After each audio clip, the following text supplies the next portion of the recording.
Yo, how's it going, everybody? My name's Dalton. Welcome back to another episode of Garage 99. Today, we're doing an update on the simulator. I did just get a new shifter. This is the THRUSTMASTER.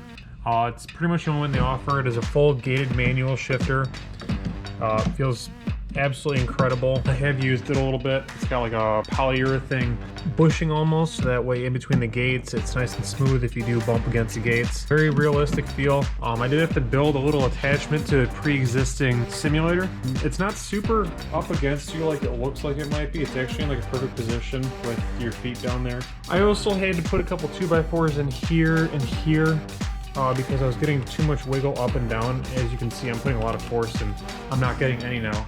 And then when I have people come over and I need to move the pedals forward, since I don't have an adjustable seat, I did paint a piece of wood black so it would just sit back there and kind of blend in. Another update for you guys. I got a Assetto Corsa, I have Waterford Hills, and I also have a couple different Miata variants. So I'm going to show you guys that real quick. I will put the link down below if you guys want it, if you're guys in the local area and you've always wanted Waterford Hills and you have a Assetto Corsa. I got it from a buddy of mine. Shout out to you, Corey. Appreciate it, buddy. Like, as you can see, we'll go to practice. Alright, so I have a couple different Miatas. This one is the best one to use. It's the turbo one. If you want to, you can just turn the turbo pressure down while you're driving it. It's not a big deal. But yeah, you really can't miss it because it says Woodward Circuit, Pure Michigan. It says it's by Joe Zoo, so I guess shout out to Joe.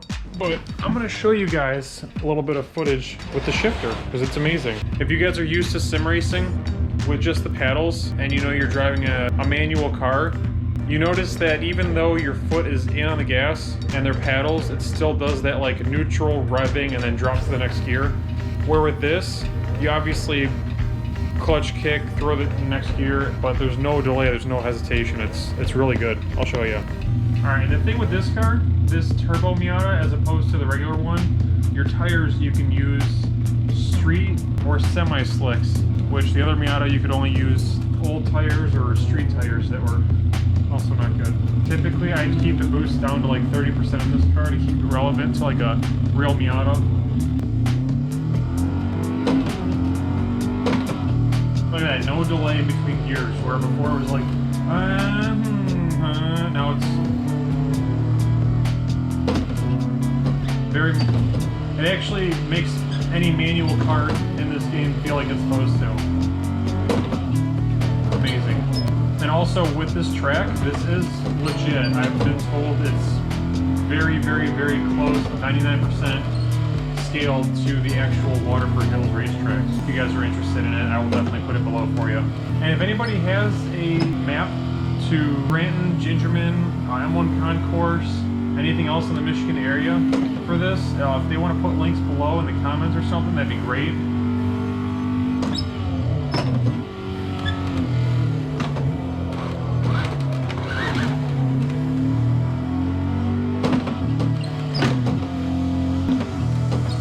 So the reason I like to put this car to, go on track. The reason I like to put this car to 30% power for the turbo, if those of you know, you adjust the turbo by turbo percentage in this, is like turning the boost up and down.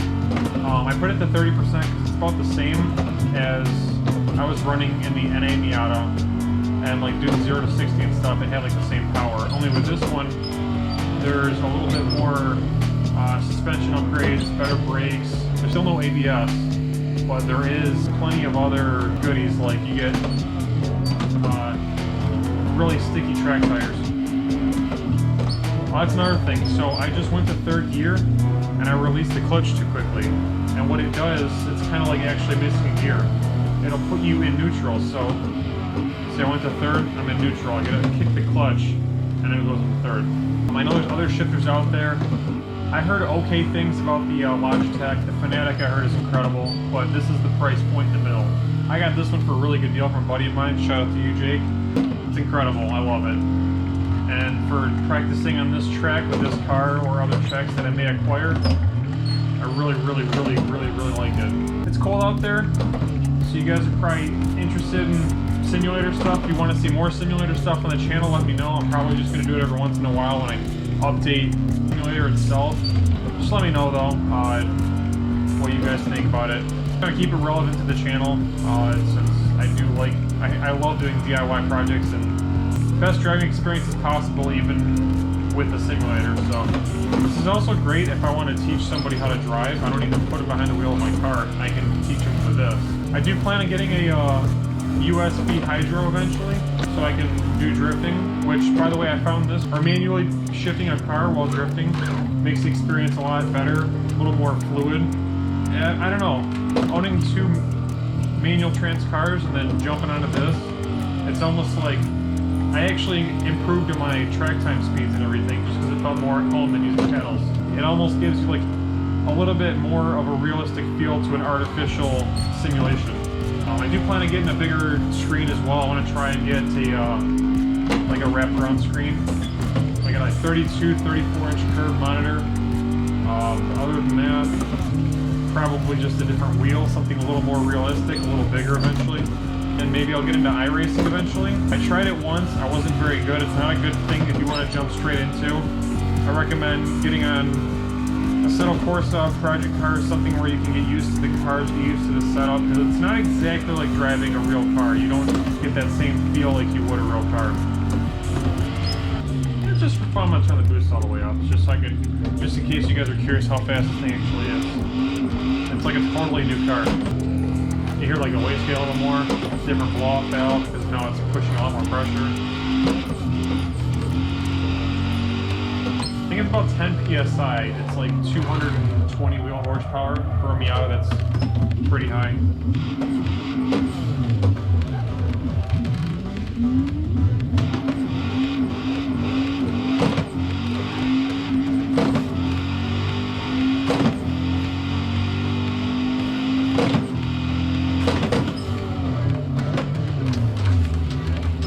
Drift car in this simulator though. But alright guys, I just figured I'd just give you an update on the simulator and everything that's been going on with it, because I have been using it heavily and with a couple friends and whatnot. Shifter's 100% worth it. I definitely recommend anybody who's been thinking about getting one with a shifter or getting a shifter aftermarket, because it makes it feel like a more realistic driving experience. But I want to thank you all very much for watching. Peace out and keep turning those gears. And remember, I upload every Wednesday at noon.